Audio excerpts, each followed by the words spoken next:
સર્વે જીવો મોક્ષે જાઓ એવી શુભ ભાવના સાધુ સાધ્વી ભગવંતોનો સ્વાસ્થ્ય નિરામય મને અને સર્વ તપસ્વીઓ આરાધકોની આરાધના તપસ્યા નિત્ય પરિપૂર્ણ થાય એવા શુભ ભાવ સાથે સતત સદભાવ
યુગાદિદેવ આદેશ્વર દાદા જેમની અચિંત્ય પ્રભાવ અચિંત્ય શક્તિ આ ભક્તામૃત સ્તોત્રની અંદર વર્ણિત છે એવા માનતો શ્રી ઈશ્વરજી મહારાજા સાહેબ આ ભક્તામૃત સ્તોત્રને લઈને આપણને સૌને એટલું બધું બોધ આપી રહ્યા છે કે આ પરમાત્માની જબરજસ્ત કોટીનો પુણ્ય વૈભવ આ જબરદસ્ત કોટીનો પરમાત્માનો આ ગુણ વૈભવ અને આ પરમાત્માની ભક્તિ શું કરી શકે છે એની ઘણી બધી વાતો હવેની ગાથાઓની અંદર શરૂ થશે. આપણે સૌ કોઈ એ આદેશ્વર દાદા એ ઋષભદેવ દાદા એને યાદ કરી આપણે પણ સૌ કોઈ આ ભક્તિના પ્રભાવે એક શુભ સંકલ્પ કરીએ જેના કારણે આપણને પણ કે આ ભક્તામૃત સ્તોત્ર એનો પૂરેપૂરો લાભ મળી શકે. કોઈ પણ આરાધના આપણે કરીએ તો એના પાયાની અંદર અગર આપણો સંકલ્પ બળ મજબૂત છે, આપણો સંકલ્પ અગર જોરદાર છે તો એ દરેક આરાધના આપણી સિદ્ધિને પામે. આપણે સંકલ્પ જ કાચો રાખીએ, આપણે સંકલ્પ જ નબળો રાખીએ, આપણે સંકલ્પ જ ઊંધો રાખીએ. સંકલ્પ કેવો કંઈ બોતો થીધો એનો થીધો તો કંઈ સમજાય છે નહીં, મારાથી થાય જ. આવો શુભ સંકલ્પ જો હોય તો ચોક્કસ કોઈ પણ કાર્ય તમારું થયા વગર રહે નહીં. અને અહીંયા આપણે બધાએ શુભ સંકલ્પ, પોઝિટિવ સંકલ્પ, એના દ્વારા આપણે સૌ કોઈ એ આદેશ્વર ભગવાનની અનંત કરુણા, અનંત શક્તિનો આપણે સૌ કોઈ અનુભવ કરીએ. 5 મિનિટ માટે ખૂબ ભાવથી આપણે એ ઋષભદેવ દાદાનું ધ્યાન ધરી, એ અચિંત્ય શક્તિશાળી અનંત પરમાત્માનું ધ્યાન ધરી અને એમના ચરણની અંદર શુભ સંકલ્પ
हे युगादिदेव ऋषभदेव दादा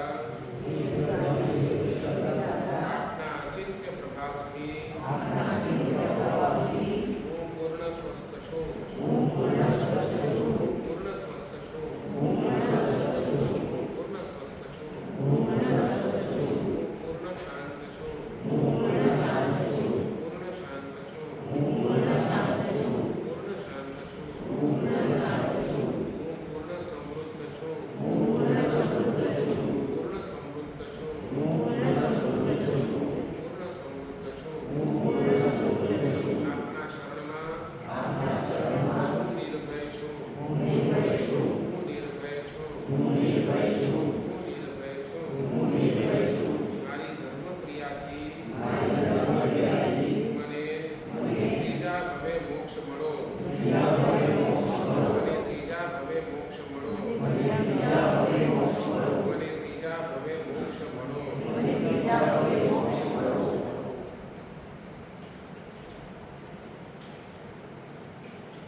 ભક્તામતી ગાથાઓમાં આપણે ગાન કરીશું.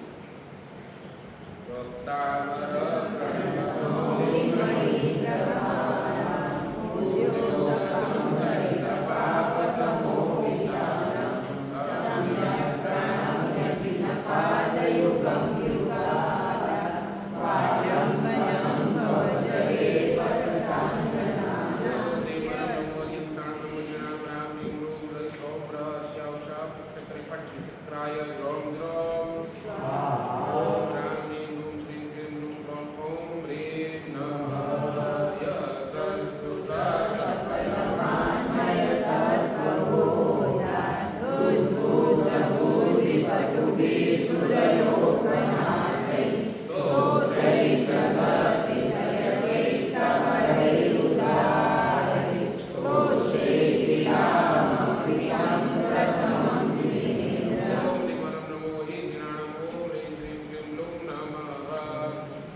परम शासन प्रभावक आचार्य भगवान मानतुंग सुरीश्वरजी महाराजा साहेब 7મી ગાથાની અંદર બહુ સરસ મજાની વાત અહીંયા કરે છે.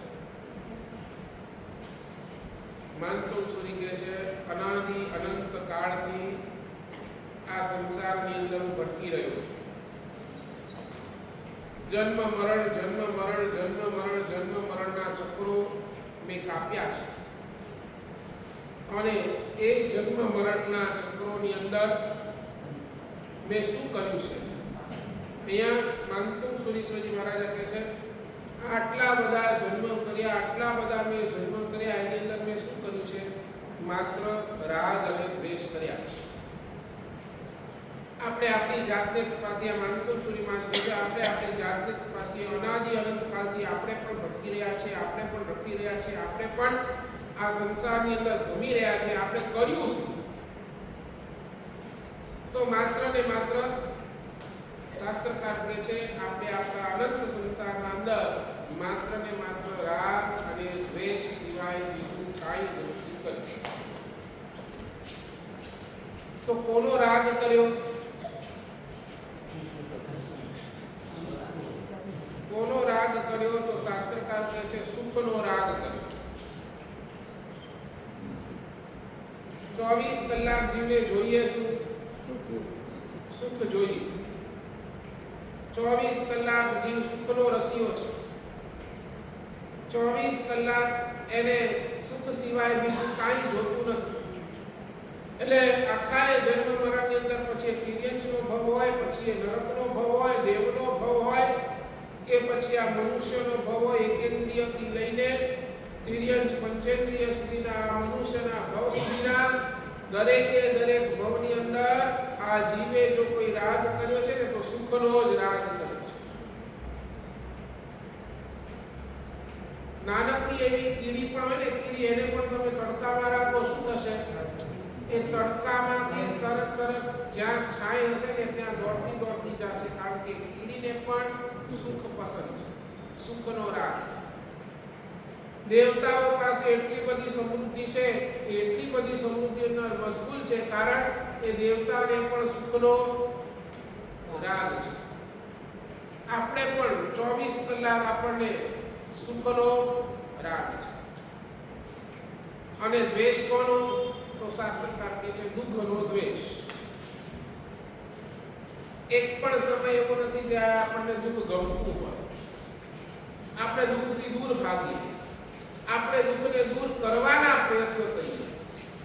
નરકના જીવો પણ ત્રાહિમામ પુકારે છે, કારણ એમને પણ દુઃખ ગમતું નથી. એ પણ દુઃખના દ્વેષી છે. અને એવા એ દુઃખના દ્વેષી અને સુખના રાગી. અને એના કારણે શું થયું?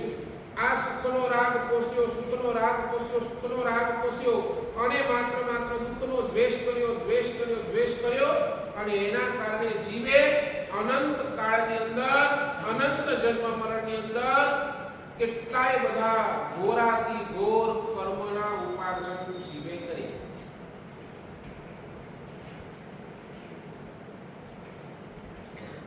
સાચું બોલો. સુખ મેળવવા માટે જે પાપ કરવું પડે બધા જ પાપ આપણે કરીએ. હા કે ના કાઢીએ? સુખ મેળવવા માટે જે પાપ કરવા પડે એ બધા જ પાપ આપણે અને દુઃખને દૂર કરવા માટે જેટલી મહેનત કરવી પડે અને એના માટે જે કરવું પડે એ બધું જ આપણે કરીએ. અને એના કારણે શાસ્ત્રકાર એમ કહે છે એ પાપના એટલા બધા પોટલા આપણે ભેગા કર્યા છે, પોટલાઓના પોટલા કે મેરુ પર્વત જેટલા ઢગલા થઈ જાય ને, ઢગલો એટલો તો માત્ર આપણે ખાલી પાપ અને પાપ જ ભેગો કર્યો છે.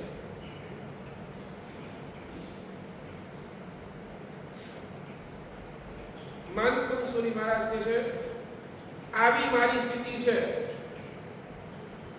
જે સ્થિતિ આપણી બધાની છે. પણ માનતુંગ સુરી મહારાજ છે ને એક વાતે નિશ્ચિત છે. એ નિશ્ચિતતા આપણી પાસે છે કે નહીં એ આપણને તપાસવાનું છે. માનતુંગ સુરી મહારાજ કહે છે કે આટલા બધા પાપ મેં ભેગા કર્યા, આટલા બધા પાપ ભેગા કર્યા, હવે મારે ચિંતા નથી.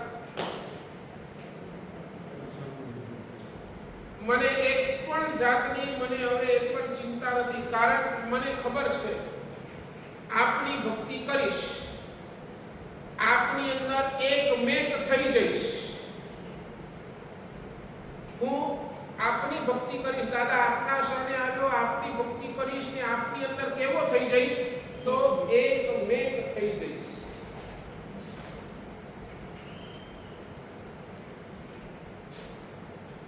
અને એકમેક થયા પછી આ મારા જેટલા પાપો છે ને, પર્વત જેટલા પાપ આપો એ આમ ઢગલી જેટલા થઈ જશે અને ઢગલી જેટલા ક્ષણવારમાં એક ક્ષય થઈ જશે. અહીંયા માનતુંગસુરી મહારાજે આદેશ્વર દાદા સાથે એક કેવો એક સંબંધ બાંધી દીધો હશે.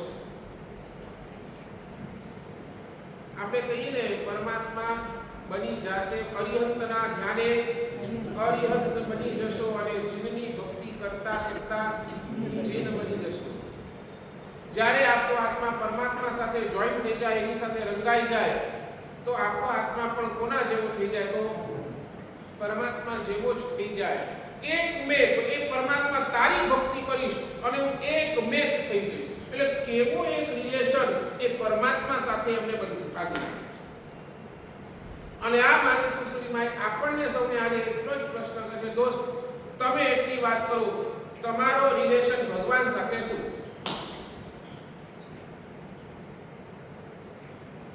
પરમાત્માની ભક્તિ કરવી છે તો પરમાત્માની સાથે તમે તમારું રિલેશન શું બાંધ્યું છે? તમે તમારા ભગવાન સાથે કયા સંબંધ સાથે તમે પરમાત્મા પાસે જાઓ છો? તમારા સંસારની અંદર તમે બધે જ ટેકાળે રિલેશન્સ લઈને બેઠા છો. મહેનત શેની કરો બોલો? સંબંધો સાચવવાની કે સંબંધો તોડવાની? બરાબર ને? આપણે 24 કલાક એક મનની અંદર ભાવ ચાલે કે નહીં, મને ગમે તેમ રહીને ગમે તેમ કરીને મને મારા સંબંધો શું કરવા છે? સાચવવા છે. એકવાર સંબંધો બંધાઈ ગયા, એ સંબંધો બંધાઈ ગયા પછી મારે મારા સંબંધોને તોડવા નથી, મારે શું છે? સાચવવા છે. પણ આ એક અધ્યાત્મ ક્ષેત્ર એવો છે જ્યાં આપણને કોઈ સંબંધનું સંસારના દરેક સંબંધ પાછળ આપણે પાગલ છીએ. અહીંયા ધર્મના ક્ષેત્રની અંદર એક પણ સંબંધ આપણે મેન્ટેન કર્યું નથી. સાચું બોલો ને, તમારું અને ભગવાનનું રિલેશન છે, સંબંધ છે.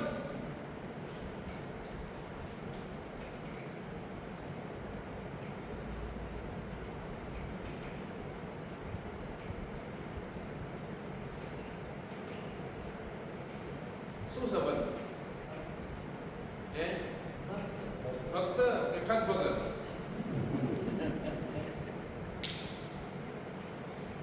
આ બહુ સારું, આપણે ભગત કહી દઈએ પણ ભગત ના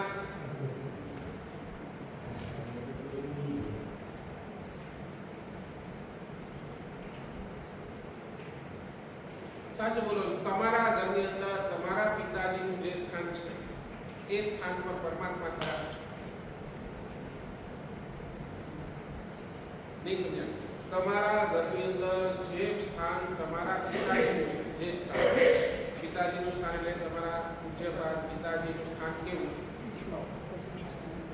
એને રિસ્પેક્ટ કેવો, એને આદર કેવું, એ સ્થાન પરમાત્માનું કરવું.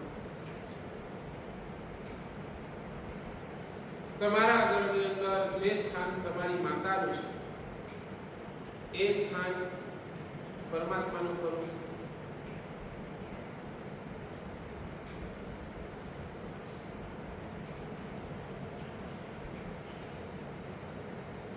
સત્વસ્તવની અંદર સિદ્ધસેન દિવાકર સુરીશ્વરજી મહારાજા છેલ્લે લખે છે. છેલ્લે આ સત્વસ્તવની ગાથા બોલ્યા પછી છેલ્લે 5 ગાથા આવે ને લખે, કમ્મે માતા પિતા.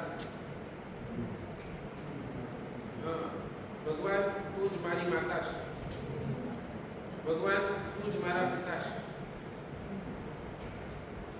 એ પરમાત્માને એ સિદ્ધસેન દિવાકર સુરીશ્વરજી મહારાજાએ સીધો રિલેશન ત્યાં મૂકી દીધું. સીધો ભગવાન તમે મારા માટે કયા સ્થાન પર છો?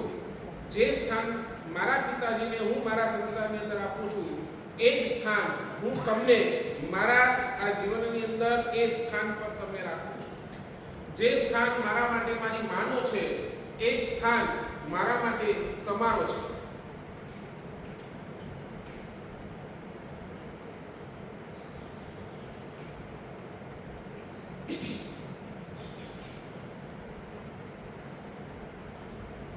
તમે જોઈ લો, તમે તમારા સંસારની અંદર તમે છે ને ભગવાન સાથે વાત કેમ નથી કરી શકતા? મને સમજાય છે? તમને પરમાત્મા સાથે વાત કરવી હોય તો તમને ફાવે?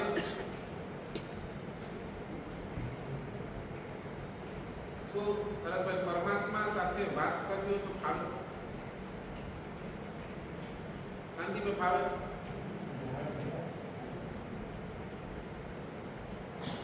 તમારા સંસારની અંદર તમને જ્યારે પણ કોઈ સાથે વાત કરવી હોય ને, તમને જ્યારે પણ કોઈ સાથે, તમે છે ને પહેલા એની સાથે એ સંબંધ બાંધો. તમે વગર સંબંધ એની સાથે વાત જ ન કરી શકો. હવે કોઈ આવતું હોય ને અજાણી માણસ, એ ભઈલા આટલું કરી આપો, શું એને એટલે તમારું બોલવાની ટોન સદી કેવી થાય? કોઈને નહીં, રિસ્પેક્ટ તો પછી પહેલા સંબંધ.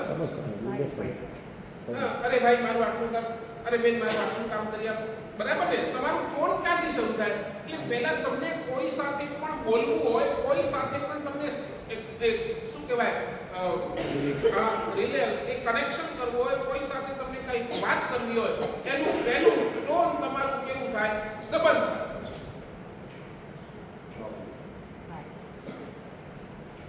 અરે તમે કોઈ દુકાનવાળા પાસે જાઓ, તમે શાકભાજી લેવા જાઓ, તમે કોઈ વસ્તુ લેવા જાઓ, એક વ્યક્તિ તો અજાણ્યો છે, છતાંય તમે બોલાવો કેવી રીતે? સમજાય ને? તરત ત્યાં રિલેશન આવ્યા વગર રહે જ નહીં. ત્યાં રિલેશન મેન્ટેન થાય છે, ત્યાં તમે એને એ રીતે બોલાવો છો. તો અહીંયા પરમાત્મા સાથે રિલેશન મેન્ટેન કરવામાં શું વાંધો છે? અને જેવો તમારો રિલેશન હશે ને એવો તમારો વ્યવહાર પણ અલગ હશે.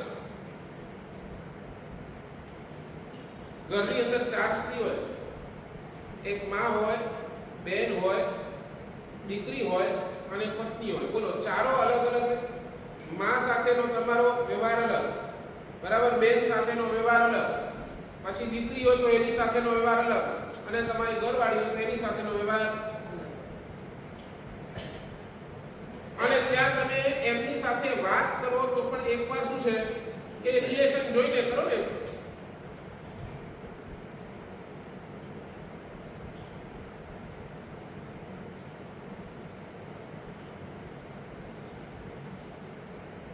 સાચું બોલો. આજે આટલું નક્કી કરો, આપ પરિવારમાં જે લોકોને સ્થાન આપો છો, આપના પરિવારની અંદર જે લોકોનું સ્થાન છે, એમાં ભગવાન ક્યાં બેસી?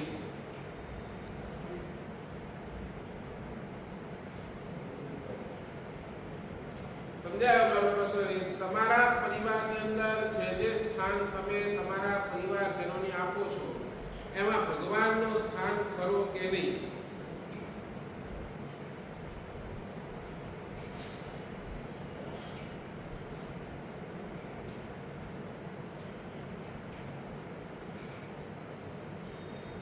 બોલો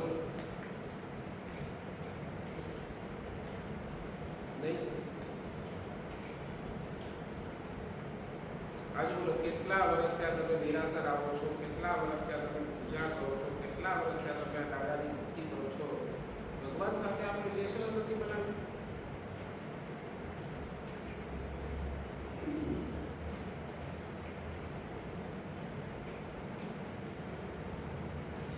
કેટલો આપણો બધો આ જોઈ લો, જેની સાથે આપણો જન્મનો નાતો છે. સમજ્યા નહીં સમજ્યા? આ પરમાત્મા સાથે આપણા રિલેશન હમણાં નથી, અનંતા ભગવાન અંદર છે. અનંતનાથ ભગવાનના સ્તવની અંદર શાસ્ત્રકાર ભગવાન લખે છે કે ભગવાન કોઈ જન્મમાં આપણે બંને કોઈ જન્મની અંદર આપણે બંને સાથે રમ્યા હશે, આપણે બંને સાથે એક જ થાળીમાં ખાધું હશે, આપણે બંને એક જ સાથે ભર્યા હશું, આપણે બંને એક જ સાથે સૂતા હશું, અને એ પ્રમાણેની ભગવાન આપણી સ્થિતિ હતી એ ભગવાનની અંદર. અને ભગવાન આજે તું ક્યાં પહોંચી ગયો ને તું મને ક્યાં? આ કોણ ક્યારે કહી શકો? ક્યારે કહી શકીશ? કાંઈ અંદરનો આત્મીય સંબંધ હોય ને તો જ તમે આ પરમાત્માને આવું બધું કહી શકો.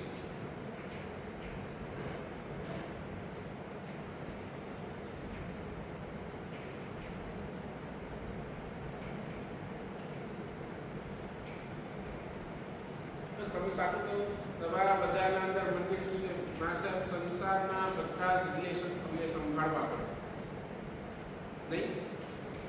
સાચવવા પડે કે નહીં? તમારા સંબંધ બધા જેટલા સંસારના છે તમને સાચવવા પડે કે નહીં? હા કે ના? યસ ઓર નો? 100% સાચવો ને. પછી એ સારા પ્રસંગે હોય કે પછી એ નરસા પ્રસંગે હોય, તો બધા સંબંધો સાચવો કે નહીં? પાકું બોલો. તો અહીંયા પરમાત્મા સાથે સંબંધ સાચવવાની, માસર સંસારની અંદર બધા સાથે સંબંધો સાચવવાની જરૂર પડે છે, પણ ભગવાન આપના સાથે સંબંધો સાચવવાની જરૂર શું છે? આ આપણી માનસિકતા છે. આપણે પરમાત્મા પાસે આવીએ છીએ, પરમાત્માના દર્શન કરીએ છીએ ને આપણે એને રૂટીન બનાવી દીધું. બસ રૂટીન સમજો ને. આવ્યા, હાથ જોડ્યા અને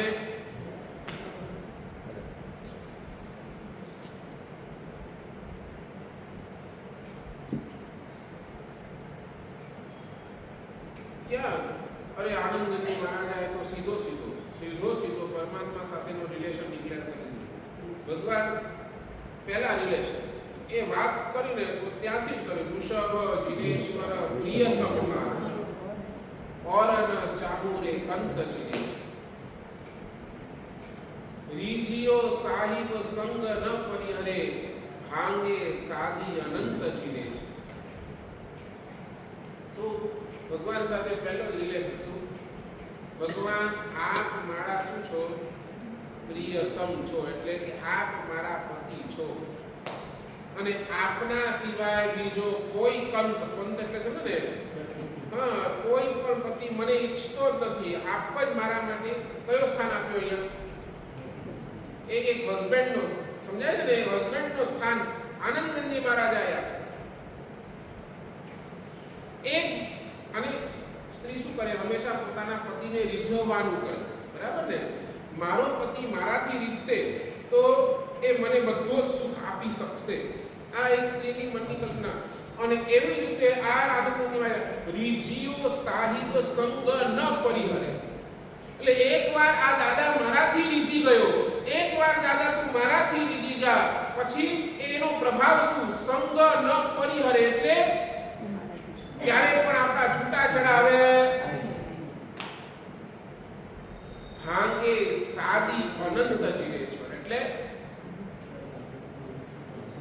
સંસાર જે મારું શરૂ થયું છે, અનાદિ કાળથી જે સંસાર શરૂ થયું છે, હવે હે ભગવાન આપની સાથે આ ડિક્લેર થઈ ગયું છે. આપ મારા તારણાર છો, આપ જ મારા સર્વસ્વ છો, તો હવે મારે ચિંતા કરવાની જરૂર નથી. ભાગ્ય સાદી અનંત જીનેશ.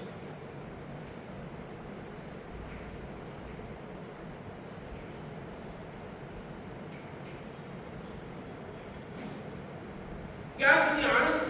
આનંદગંજી મહારાજાના જેટલા પદો છે ને, જેટલા પદો એ બધાની અંદર એ આનંદગંજી મહારાજા સાહેબે કાંઈક ને કાંઈક રિલેશન પરમાત્મા સાથે જોડી દીધું છે. ધર્મ જીનેશ્વર ગાઉં ભંગમ પડસો પ્રીત જીનેશ્વર બીજો મન મંદિર આણ્યું નહીં એ અવકુલ વટ રીત જીનેશ્વર ધર્મ જીનેશ્વર. બીજો મન મંદિર આણ્યું નહીં.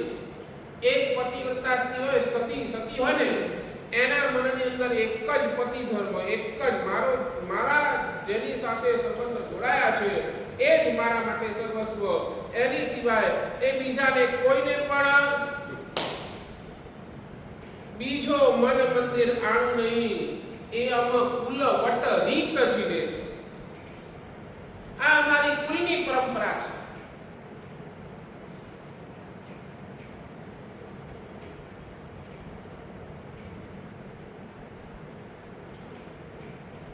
શું લાગે છે આપણો ભગવાન સાથેનો રિલેશન શું?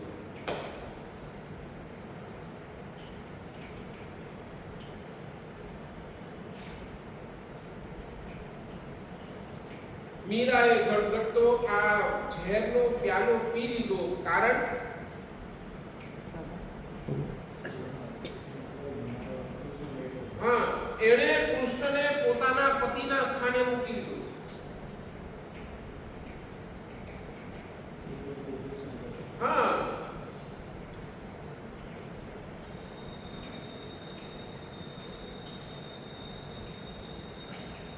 ફરી કહું છું, અધ્યાત્મ જગતની અંદર આ ક્ષેત્રની અંદર તમે આવો તો તમને 100% પહેલા તમારો ભગવાન સાથેનો રિલેશન તય કરશો, નક્કી કરશો તો જ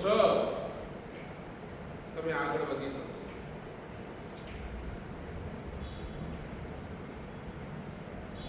તો જ, નહીં તો બહુ લાંબુ છે. સાચું બોલો. આ પ્રવચન સભા છે. આ પ્રવચન સભામાં તમે આવો છો, આ પ્રવચન પૂરું થાય ને પછી તમને બધા પ્રભાવના મળે છે કે નહીં? સાચું બોલો. તમને પ્રભાવના કયા કારણે મળે છે? નહીં, એના માટે નહીં. તમને પ્રભાવના શેના કારણે મળે છે? સામે વાળો તમને પ્રભાવના આપે છે, શેના કારણે આપે છે? નહીં. હું શું કહું છું, એક ત્યાં પણ રિલેશન છે. આ મારો સાધર્મિક છે, બરાબર ને? હું કોની ભક્તિ કરું છું? આ પ્રભાવના એ શું છે? એક સાધર્મિકની ભક્તિ કરું છું ને, સાધર્મિકનું પૂજન કરું છું, સંઘનું પૂજન કરું છું. તો ત્યાં શું આવ્યું? કાંઈક ને કાંઈક રિલેશન તો આવ્યું જ ને.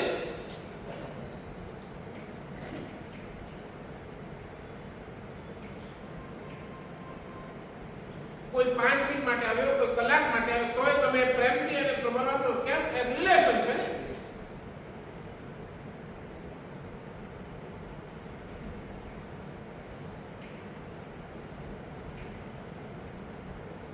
સાચું બોલો. ભગવાન સાથે આપણો રિલેશન છે. તમે જોઈ લો, તમારા સંસારની અંદર પણ એક છોકરો છે ને, પહેલાનો જમાનો અલગ હતો. પહેલા માતા પિતા ડિસાઈડ કરી લેતા હતા કે આ છોકરો ને આ છોકરી, બરાબર. હવેનો જમાનો, બરાબર, એક છોકરો 50 છોકરી જોશે, 50 છોકરી જોશે, અને પછી એ 50 માંથી એકને ફાઇનલ કરશે, બરાબર ને?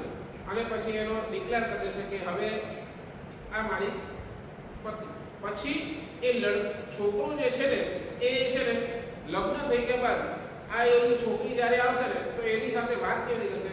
એ એમની કે આ મારું ઘર છે. એ શું કહેશે? સમજાય છે ને? એ બોલવામાં કેવું ટોન બદલાઈ જાય. એક વખત છોકરી સાથે લગ્ન કરી લીધા અને એ છોકરી સાથે સંબંધ ડિક્લેર થઈ ગયો, આખા સમાજની વચ્ચે સંબંધ ડિક્લેર થઈ ગયો કે આ પતિ પત્ની. અને જે દિવસે એ છોકરો એ છોકરીને પરણીને પોતાના ઘરે આવે ને, તો એ છોકરો શું કહેશે? આ ઘર હવે એમની કે મારો ઘર. એ શું કહેશે? સમજાય છે? એક રિલેશન ડિક્લેર થઈ ગયો.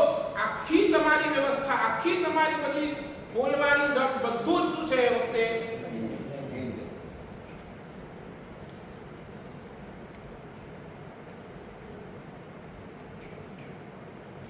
એટલા વર્ષો નીકળી ગયા, હજી આપણી પરમાત્મા સાથે, ગુરુ ભગવાન સાથે કોઈ રિલેશન નહીં, કોઈ રિલેશન નહીં.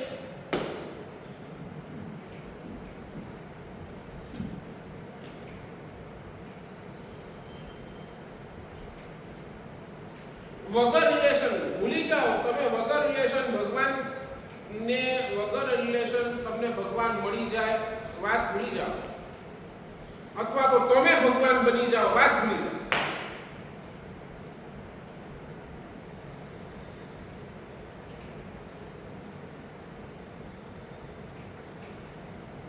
સાચું બોલો ને. અહીંયા રિલેશન મેન્ટેન કરવામાં તકલીફ શું છે?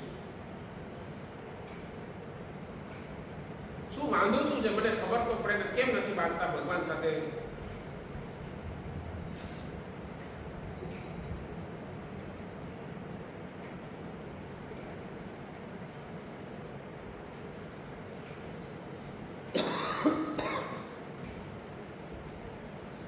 કેમ નહીં? બોલો. કારણ શું? What is the reason? મહત્વ બધું સમજાય છે, પણ છતાંય તમે કેમ નથી આપતા? તમને સમજાય છે ને કે તે ભગવાન છે, ભગવાન સર્વોપરી છે, દુઃખના સમયની અંદર ભગવાન જ કામ લાગવાના છે, બરાબર ને? ધર્મ જ કામ લાગવાનો છે, ભગવાન જ કામ લાગવાના છે, બધું જ સમજાય છે, છતાંય આપણે રિલેશન કેમ નથી માનતા? નહીં, દેખાય તો વાત છોડ દો. પણ તોય કેમ રિલેશન કેમ નહીં?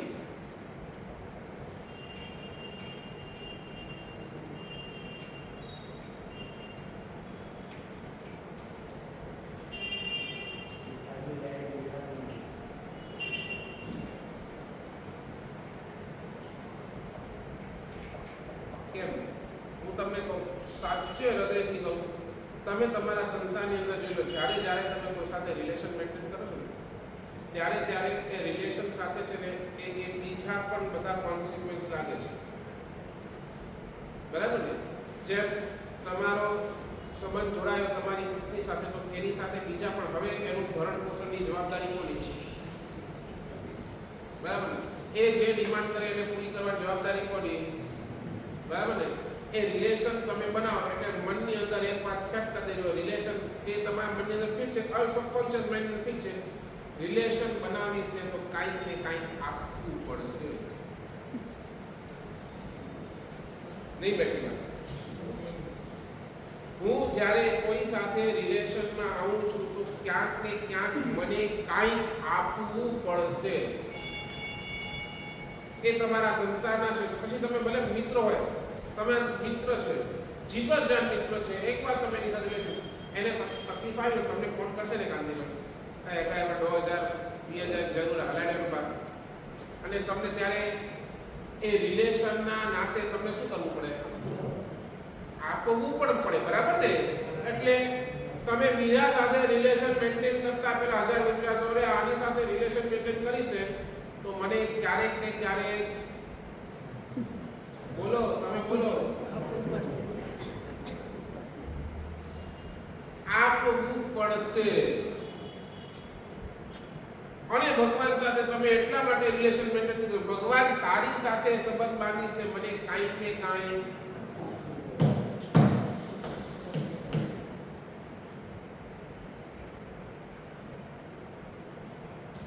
સાચું કહો, તમે ભગવાનને કાંઈ જોઈએ છે તમારું? શું ના? ભગવાનને કાંઈ નથી હોતું? શું કાંતિમાં ભગવાનને કાંઈ નથી હોતું?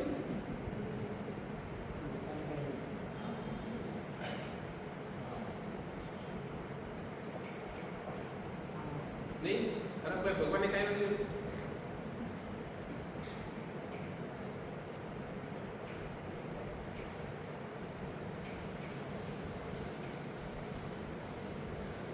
નહીં? તમે આજે મતલબ કહો, ભગવાન સાથે રિલેશન,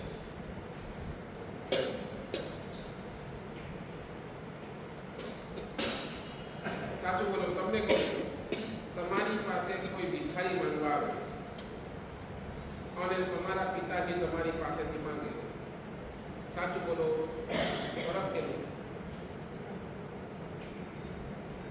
તમારી પાસે કોઈ ભિખારી માંગવા આવે, એને તમે આપો છો, એ ત્યારે ભાવ કર્યો, અને એક સમયે તમારા પિતાજી તમારી પાસેથી કાંઈ માંગે છે તો એ સમયે તમે એમને આપો છો, ભાવ કર્યો. ભાવ કર્યો. પપ્પા જ્યારે કંઈ માંગે છે, તમારા પિતાજી જ્યારે કંઈક માંગે છે તો તમે એને પૂર્ણ આદર સાથે, પૂર્ણ બહુમાન સાથે તમે એમને આપો છો. અને એ જ્યારે ભિખારી આપો છો, તમારી દીનતા છે, ગરીબ છે, બિચારો, એ દયાની દ્રષ્ટિથી તમે એને સમજ્યા નહીં સમજ્યા? સાચું બોલો, ભગવાનને જ્યારે આપવાની વારી આવે ત્યારે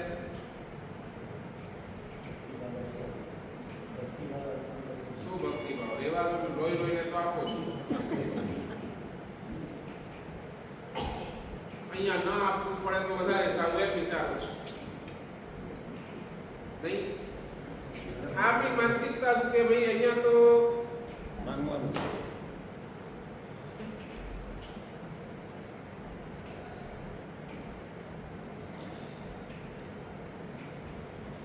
એક વખત આ ભગવાન સાથે રિલેશન કરો, પછી ખબર પડશે અમે ભગવાન સાથે સંબંધ જોડાયા, બધું છૂટી ગયું,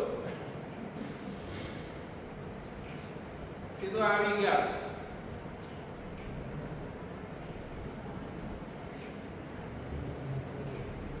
સાચું એટલું તો કહો, ભગવાનને એક્સેપ્ટ કરો છો કે રિજેક્ટ કરો છો? નહીં, કાંઈ હૃદયથી બોલજો તમે, પછી તમે આ તમારી ભાષા આપણે કાંઈ સમજાતી નથી. અહીંયાથી બોલો, એક્સેપ્ટ કરો છો ને અંદરથી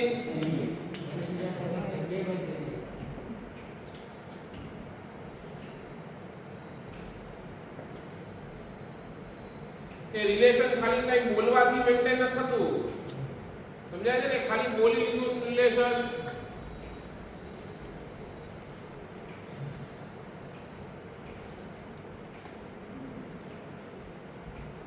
નહીં. આ રિલેશન ફ્રોમ હાર્ટ છે, હાર્ટ. આજે બોલો, તમારો દીકરો કહે કે મને 10 લાખ જોઈએ છે, આપી દો કે ના આપો? તમારો દીકરો કે 10 લાખ જોઈએ છે, આપી દો કે ના આપો? કાંતિભાઈ આપો ને, આપી દો. પૂછો પૂછો એટલી છે?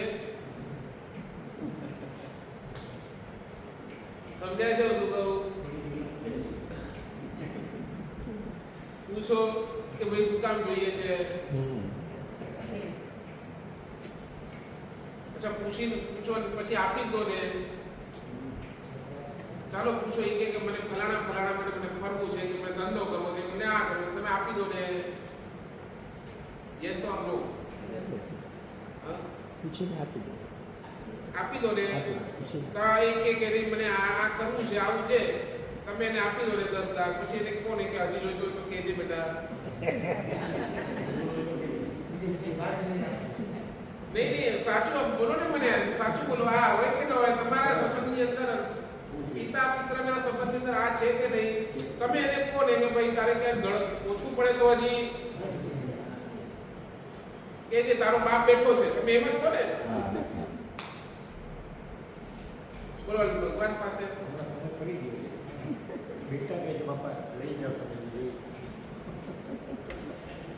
જે છે હું શું કહું છું, જે છે પણ છતાંય આ છે ને, છે જ ને. તો બોલો અહીંયા ભગવાન સાથે ચાલો ને. તમે પુત્ર પાસે માંગો છો કે ભાઈ મને આટલા જોઈએ છે, કે યાત્રા કરવી છે, કે XYZ કરવું છે, મને આમ કે ને આમ ઉલટું કરો ને. બીજું એ કે ને આપા હજી કહેતા હોય ખોટતા તો કહેજો. તમારી હજી કોઈ ભાવના તો બરાબર. ભગવાન શું? તો એ ભગવાન તો આપણા પિતા છે ને, તો એ આપણી પાસે માંગે તો આપણે એમ કે ભગવાન તમને હજી જોઈતા હોય તો કહેજો.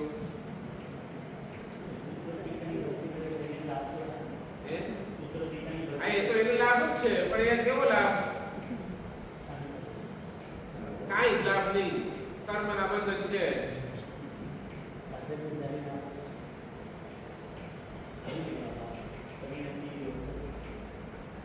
હોય એ તો સંબંધે પાછું બોલો. હું અહીંયા કહું શિબિર માટે 5000 જોઈએ છે.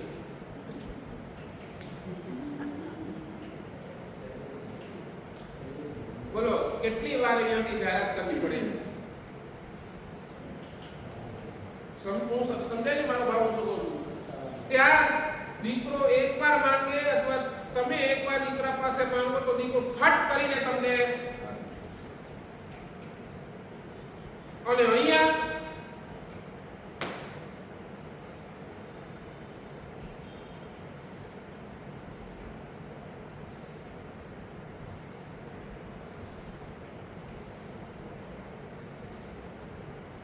આ પરિસ્થિતિ છે.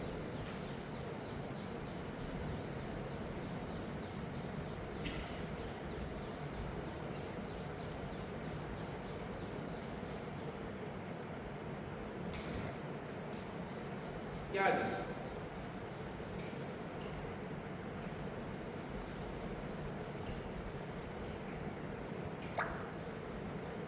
એ પરમાત્મા અમારું રિલેશન આખા એ જીવનના શરૂઆતના વર્ષો જે પરિવાર સાથે રહ્યા, એ પરિવારને છોડી અમે ગુરુના અમારા જીવનની અંદર એ ગુરુને એ સ્થાન આપી દીધું.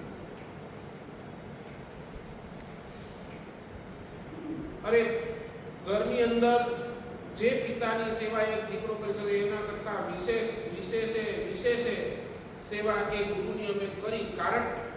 કારણ એક જ કે અમે એ ગુરુને એ સ્થાન ઉપર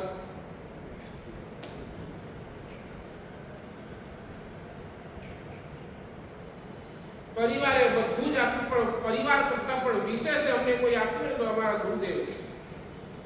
એ અમારા પરમાત્માએ અમને આપ્યું છે. પરિવારે તો આ ભાવની ચિંતા કરી, પણ મારા ગુરુએ, મારા ભગવાને મારા ભાવની ચિંતા કરી.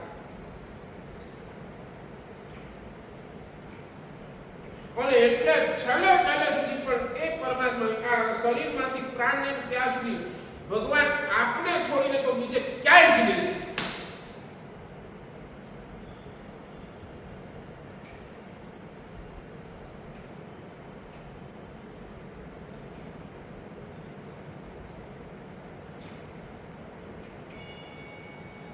આજના પ્રવચનનો પ્રીમ કોટેશન લખી લો.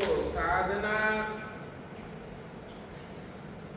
જગતની અંદર તમે જ્યાર સુધી પરમાત્મા સાથે, ગુરુ ભગવાન સાથે કોઈ રિલેશન નક્કી નથી કરતા તો સમજી લેજો તમારો સાધના માર્ગ ચાલુ થયા પહેલા જ ખતમ થઈ ગયો.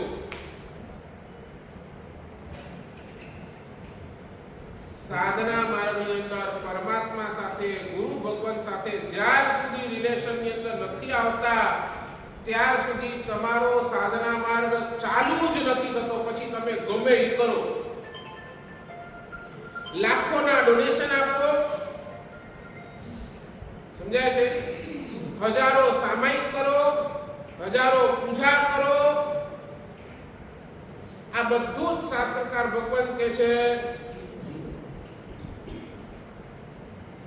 અને એક રિલેશન તમે ડિક્લેર કરી દો, એક ભગવાન સાથેનો સંબંધ તમે બાંધી દો, અને પછી તમે એક નાનકડી પણ સાધના કરશો ને, એ નાનકડી પણ સાધના એ તમને હાઈટ પર લઈ જશે. ઘણા કે મારા સે ભાવ નથી આવતો, ભાવ એક સામાયિક કરીએ છીએ, આ એક જાપ કરીએ છીએ, આ એક નવકારવાળી ગણીએ છે કે ભગવાનની પૂજા કરીએ છીએ, મારા ભાવ નથી આવતો. ભાવ શું કામ નથી આવતો એ કહો. કારણ કે હજી સુધી આપણે આ પરમાત્મા સાથેનો રિલેશન જ નથી બાંધ્યો.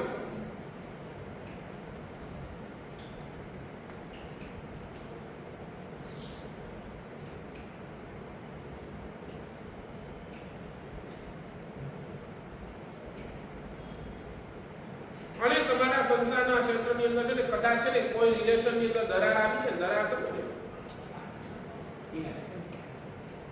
કોઈ રિલેશન બગડે, કોઈ પતિ પત્નીનો રિલેશન બગડે ને તો ત્યાં ડાયવોર્સ સીધે. હવે હમણાં તો ડાયવોર્સ, પણ અહીંયા તમે એકવાર પરમાત્માની સાથે રિલેશન જાય છે, પરમાત્મા તમને છોડે ઈ ગમે તેમ રીતે, ગમે તે સ્થિતિની અંદર, ગમે તેવી પરિસ્થિતિની અંદર તમને સાચવશે, તમારા ભાવને સાચવશે, તમારી આત્માને સાચવશે. એ મારા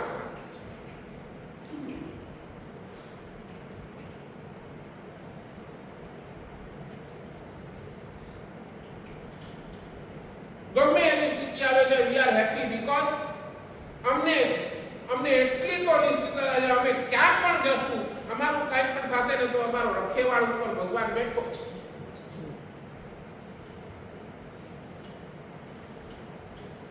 અને એટલે તો શાસ્ત્રકાર ડગલે ને પગલે બધે ઠેકાણે એક જ વાત કરે છે, ભગવાન સાથેનું રિલેશન.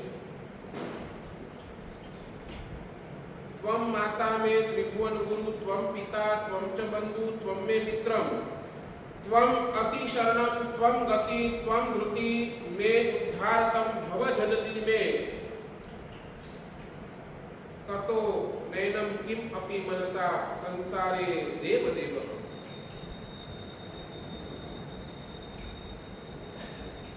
ભગવાન મારી માએ જે મને નથી આપ્યું ને એ બધું જ ભગવાન તે મને આપ્યું છે.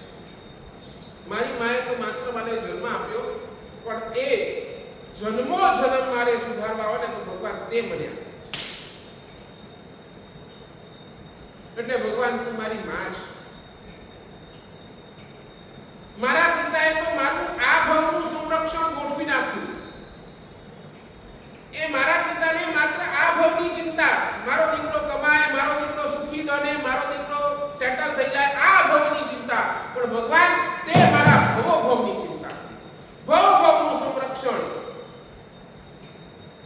કે આ મારો દીકરો ક્યારે પણ દુર્ગતિના અંદર ન જાય એની ચિંતા કોણ કરે છે? ભગવાન તું જ મારો સાચો ભાઈ છે.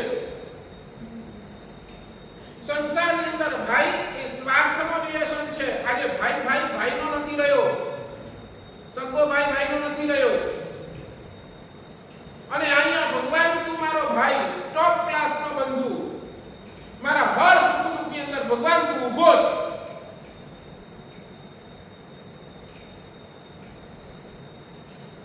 ભગવાન તું મારો મિત્ર છે. મિત્રની ઉપમા કોને આપી? પરમાત્મા. કેમ મિત્ર? સંસારની અંદર જેટલા દોસ્તારો કે બધા સ્વાર્થના. એ દોસ્તારોને જ્યારે જરૂર પડે ને ત્યારે તમારી યાદ આવે, અને જ્યારે જરૂર ન હોય ને તમને કોઈ ફોને નહીં કરે, તમને કોઈ પૂછે નહીં. બરાબર ને? હરકભાઈ ત્યાં કોઈ. અને ભગવાન તું મારો પરમ મિત્ર, મારી હર ક્ષણની પૂછા તું કરીને બેઠો છે.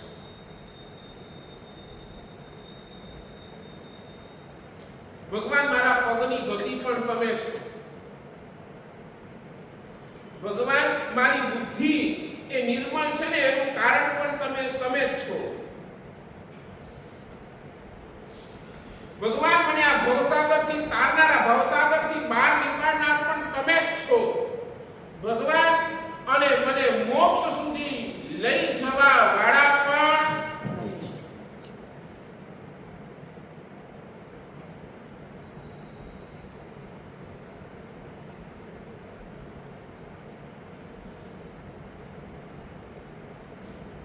શું લાગે છે? બોલો ને. આજે આ એક જ્યારે આ ટોપિક નીકળ્યો છે રિલેશન,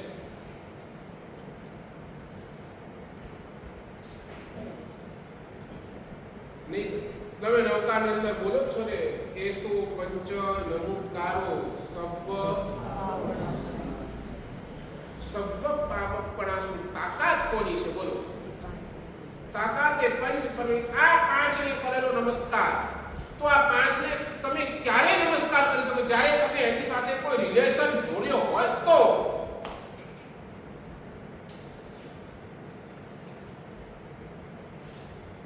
એ નમવાનો ભાવ પણ તમને ક્યારે જાગશે? સાચું બોલો. જ્યારે એની અંદર પૂજ્ય તત્વ, એની અંદર કાંઈક રિલેશન તમે જોડ્યું હશે તો જ.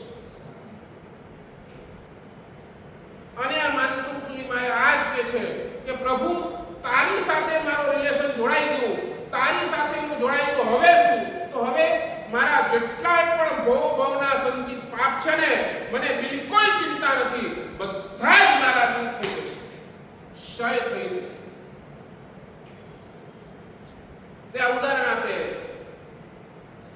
કે પેલી રાત છે ને, રાત એ ધીમે ધીમે કરીને કાળા ભમ્મર જેવો અંધકારો ભેગો કરી અને આખી દુનિયાને અંદર એ કાળી ધબ કરી નાખે છે.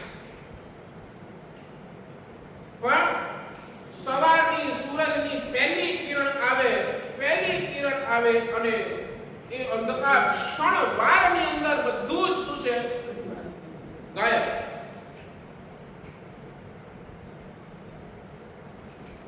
તેમ ભગવાન મારા પાપો કેવા છે? આ કાળી રાત્રિના અંધકાર જેવા એટલા બધા મારા પાપો છે કે મારો આખો આત્મા કાળો ધબ થઈ ગયો છે. પણ મને શ્રદ્ધા છે એક તારી સાથેનો રિલેશન, બસ તારી સાથેનો આ રિલેશન જોડાઈ જશે અને એ તારા સાથેનો રિલેશન એ ભક્તિના પ્રભાવથી શું કે છે અહીંયા અંતુમ સુધી મહારાજ, એને જેમ સૂરજને આવતા જેવું આવે એટલે એ જ મિનિટ, એ જ સેકન્ડ, એ જ ફ્રેક્શન ઓફ સેકન્ડમાં અંધારો ગાયબ. તેમ ભગવાન તું આવે તો આ પાપોને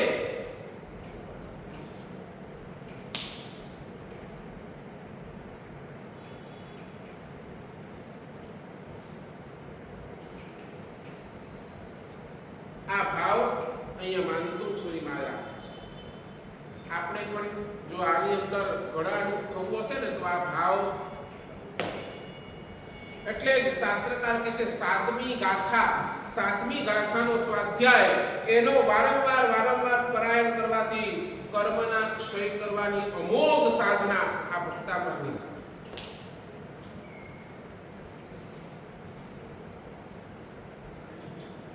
અને એમ જોવા જઈએ તો સાતમી ગાથા તમારા જીવનની અંદર દરેકે દરેક સંકટને હરણ કરવા વાળી આ ગાથા છે.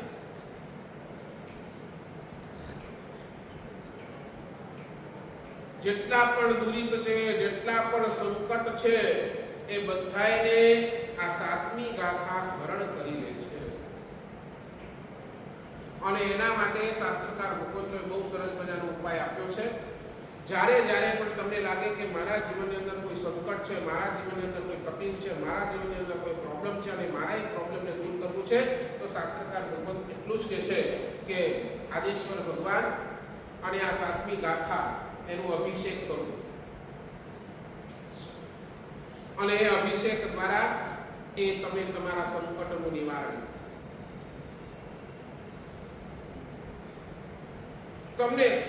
તમને લાગે છે કે તમને હજી ઈઝી રસ્તો શાસ્ત્રકાર ભગવાન કહે છે તમને જ્યારે લાગે ને મારા જીવનની અંદર સંકટ બહુ છે, મારા જીવનની અંદર તકલીફો બહુ છે, એક કામ કરો, દેરાસર આવો અને દેરાસરની શુદ્ધિકરણ કરો.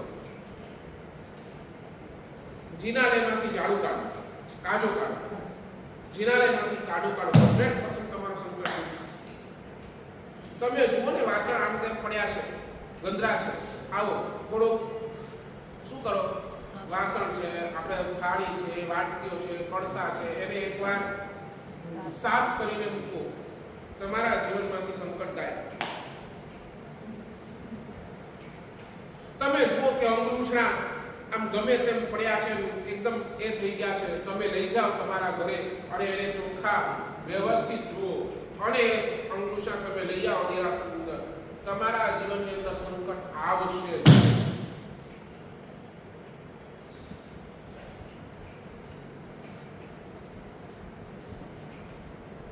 હજી ઈઝી કરવું, હજી ઈઝી. તમે શાસ્ત્રકાર ક્યાં સુધી તમારા જીવનની અંદર સંકટ દૂર કરવો છે ને, તો એક કામ કરો, તમારા ઘરે જે ભોજનનો થાળ બપોરના સમયની અંદર જે ભોજનનો થાળ બને છે, રોટલી, શાક, દાળ, ભાત, જે પણ તમે તમારા માટે બનાવો છો, એ આખું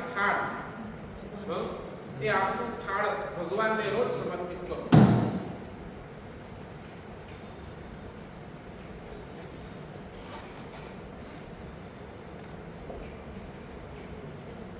એની પહેલા તમે તમારી ઓરાને ચેક કરો, તમારી ઓરા કેટલી રૂપિયો છે, તમે કેટલા લોકો સાથે ભળો છો, કેટલા લોકો સાથે વાત કરો છો, કેટલા લોકો સાથે તમે બેસો છો, ઉઠો છો, કેટલા લોકો સાથે ખાઓ પીઓ છો. 100% ખાતરી છે કે ઓરા ક્યાંને ક્યાં શું છે, થોડી અપસેટ થઈ જાય છે. તમારી ઓરાને ચાર્જ કરવું હોય, તમારી ઓરાને ક્લીન કરવું હોય, તો શાસ્ત્રકાર કહે છે કે જ્યારે તમે સ્નાન કરો ને, સ્નાન, તો એ સ્નાનની અંદર ગૌમૂત્રના 2-3 ટીપા નાખી દેવા અને એનાથી તમે જો સ્નાન કરો ને, તો એનાથી પણ તમારી ઓરા છે ને આખી ક્લીન થઈ જાય.